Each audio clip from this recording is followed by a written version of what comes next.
Hello everyone, my name is Mandi Lynn. I'm an author, cover designer, and the creator of AuthorTube Academy, and today we are talking about tips, tricks, and all things BookCon if you're an indie author and you're considering being an exhibitor. So let's jump into it.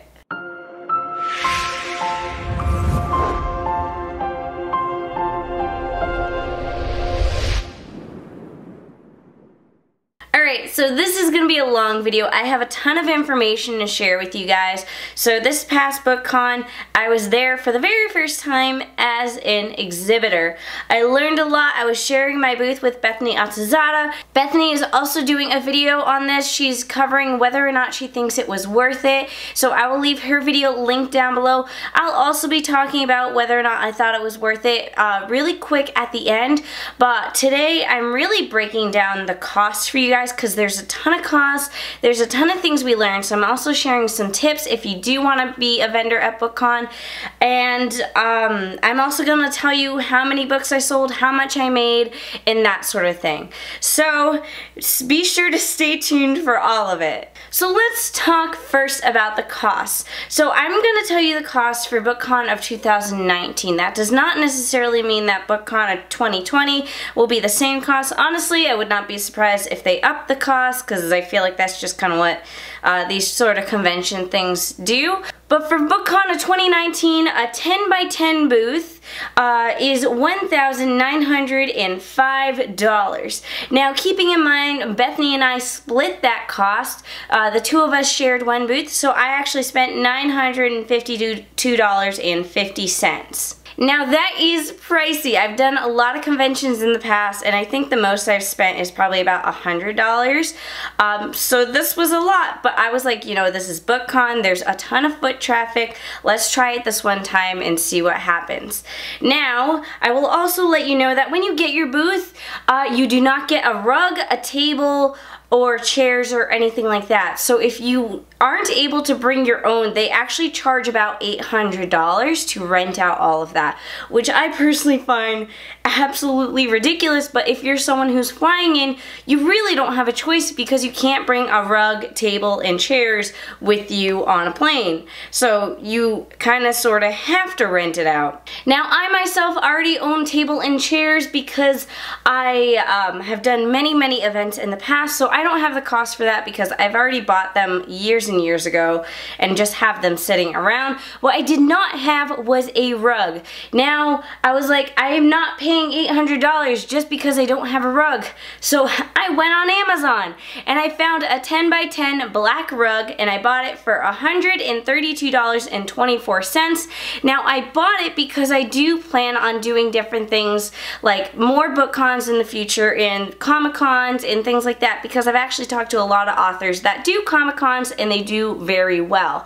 So I figured if I have to buy a rug at BookCon, I will probably need one for Comic-Con as well. Now, another cost that no one really talks about is the fact that you have to get your books there. Now, Bethany and I physically brought our books into the Javits Center. Now, by this I mean we parked the car on the side of the road and went back and forth for a long time bringing all the books in. Now, if you flew in, odds are that you did not physically bring the books with you on a plane, is that you ship them directly to the Javits Center. Now, unfortunately with that, when you ship your books to the Javits Center, there's a huge fee. Huge enough to the point that when I was speaking to someone on the phone, she was like, I don't suggest you ship your books if you can avoid it. My guess is it was probably a few $100s to ship your books directly to the Javits Center, and that's not including like ordering your books off of KDP and having them shipped. That's just having the Javits Center physically hold your books for you until you get there. So I don't know the cost of that.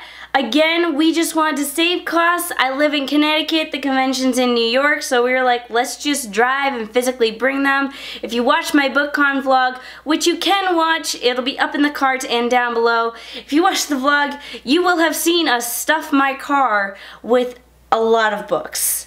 So let's talk about books now. It's expensive to order a lot of books, and I will let you know that I actually spent way more ordering the books than I did just getting my booth. Now, I had no clue whatsoever how many books to bring.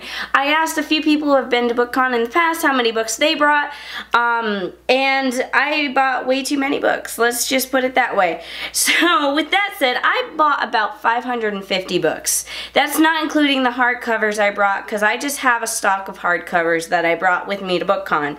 So I bought 550 paperback books, and that cost me $2,911.58.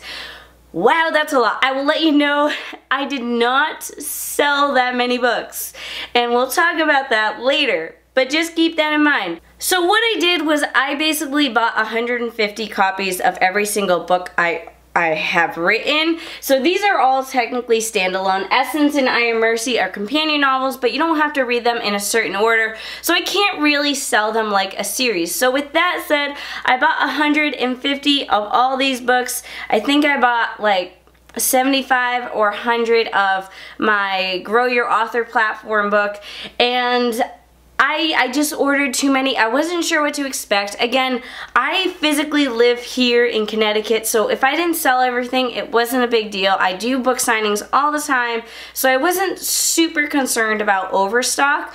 I maybe should have been slightly concerned, but in the future, if I am going to BookCon again in the future, I plan on bringing maybe 50 copies of a first book in the series, and then maybe 20 or 30 of a second book in the series. Now, because I do all standalones, I'm thinking more like 40 of each, and for the Marketing for Authors book, that's not the right demographic for BookCon. Yes, there are people who are writers at BookCon, but they really aren't at that stage where they're ready to start talking about marketing or even just thinking about marketing.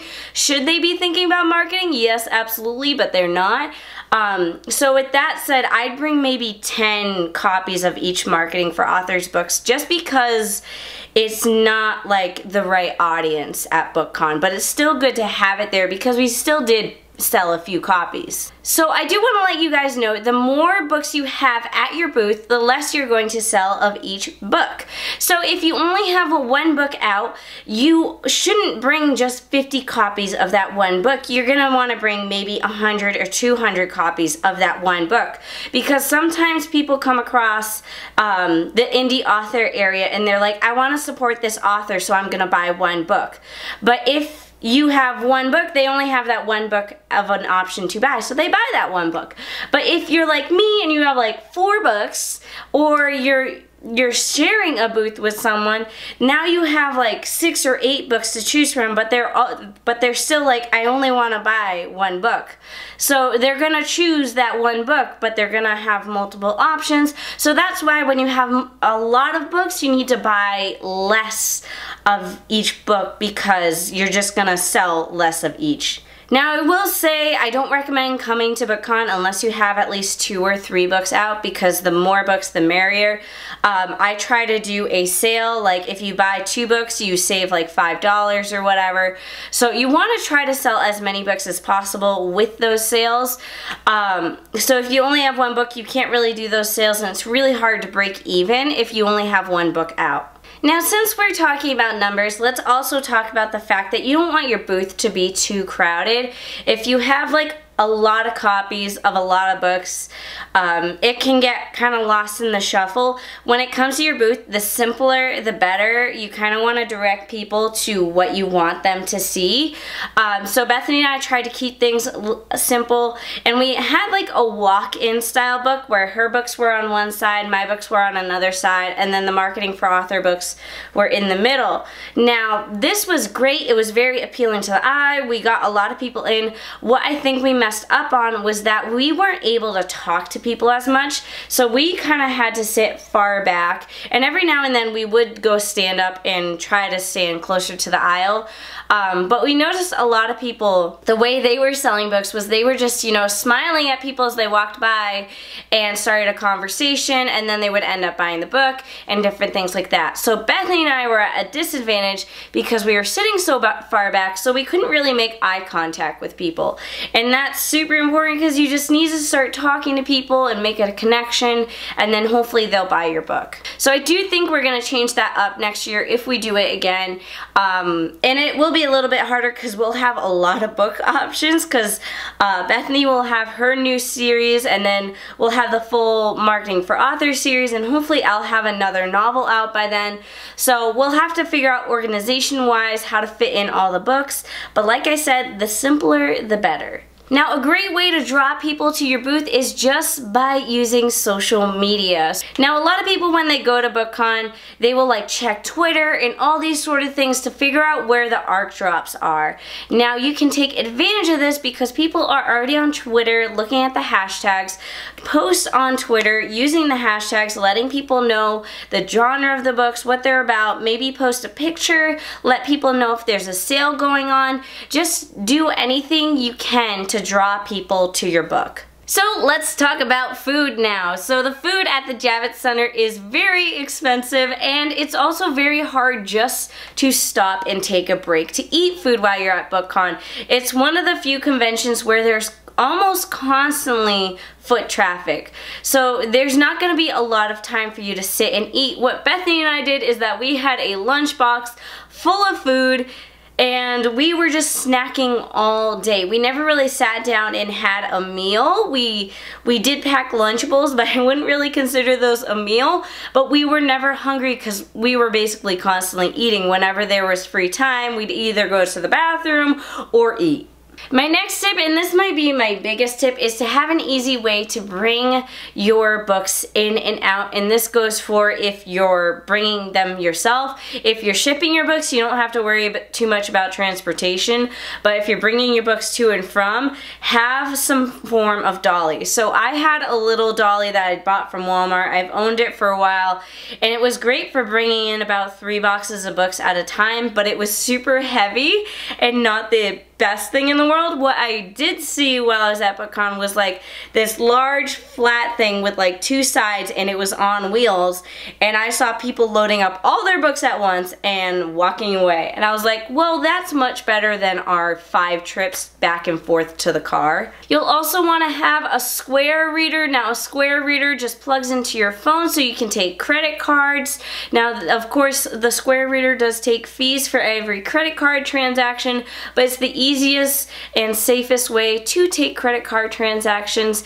And then as far as cash goes, you will need to make change. So I got $100 worth of change. I got $50 worth of 5s and $50 worth of 1s, and I actually went through a lot of change, and that seemed to be just enough for the whole weekend. Now, this is another option you can do for your booth, is to have signs. So Bethany and I made signs that said what each book was about. It had the genre of the book as well as a 1 sentence about what the book was about. And we were hoping it would draw people in. They'd be like, oh, that sounds interesting, and they'd pick up the book and read the back of it. So what we found was that it was sometimes better for you to explain the book yourself rather than waiting on people as they read the book and read the back of the book and different things like that. So I actually noticed, I think some other authors made more sales when they just started talking about the book themselves, and then they, you know, would start a conversation, and then you make that connection, and then all of a sudden that person wants to buy your book. It's hard to make that connection when you just have a piece of paper that says what your book is about instead.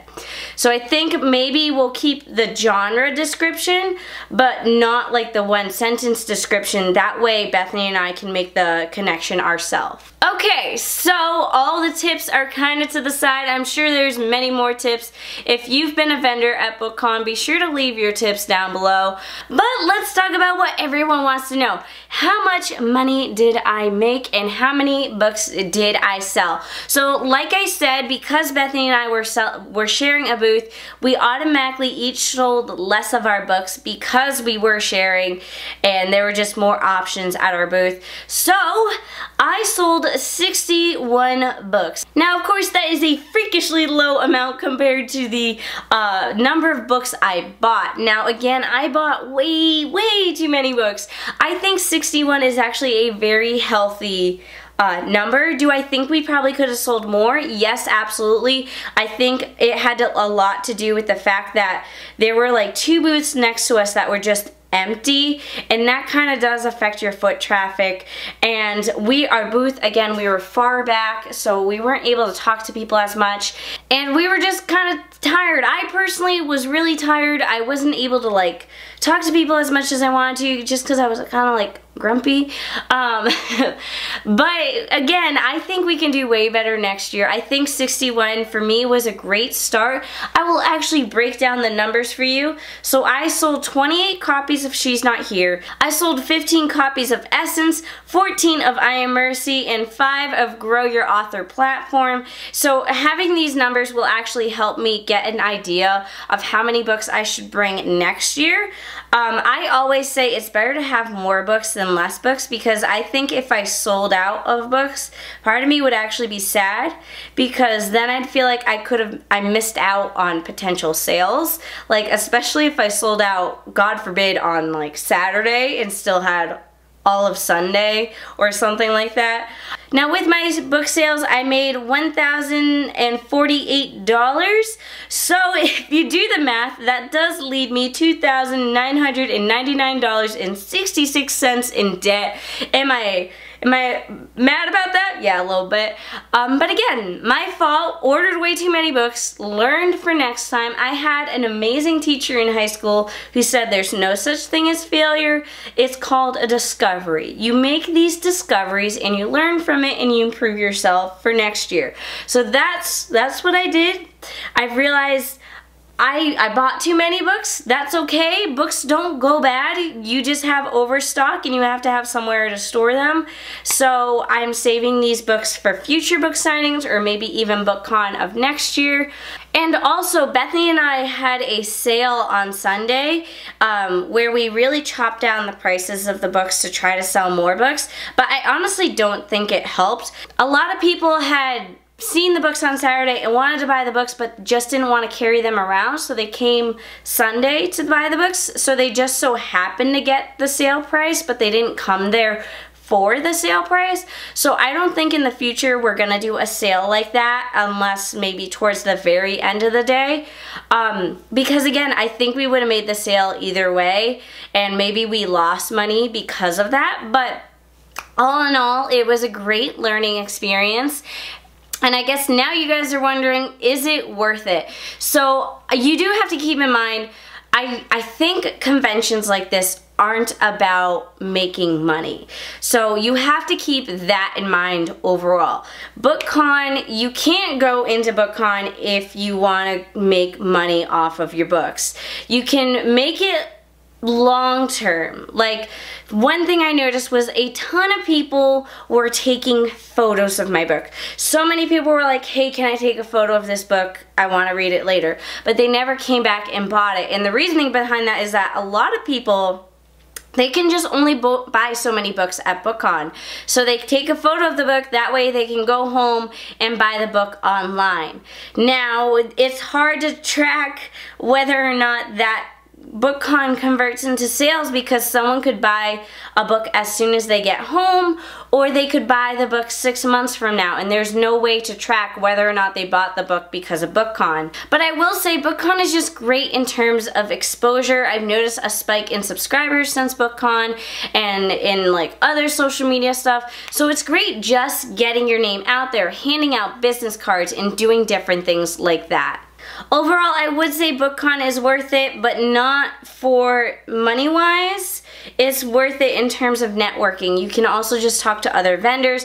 Bethany was going all out talking to all these book subscription boxes. I personally didn't talk to any because they only tend to like books that are newly being released, and I don't have any novels coming out like anytime soon. And Bethany does, so she was able to do a lot of great stuff for her newest book, The Stolen Kingdom, and maybe it'll be in some book subscription boxes soon. I don't know, we'll find out. But I do think next year I will be a little bit more mentally prepared. I would like to get more sleep because I was way too excited to see all my friends and I stayed up really late, thus at BookCon. I was really tired and I don't think I could have taken advantage of it as much as I maybe should have. But I hope this video was helpful for you guys. This was full disclosure. I hope it was encouraging, and I hope you guys come to BookCon next year, whether you go as a vendor or just as a person who wants to visit. If you want tips for someone who wants to go as an attendee, I have another video full of tips. I will leave that up in the cards and down below in the description. If you'd like to stay up to date with everything I'm up to, be sure to subscribe to my author newsletter. When you subscribe, you get cool stuff as well as my author platform webinar. And if you want to unlock cool and exclusive content, join me over on Patreon. That is it for today's video. Be sure to give it a thumbs up, comment down below, and subscribe.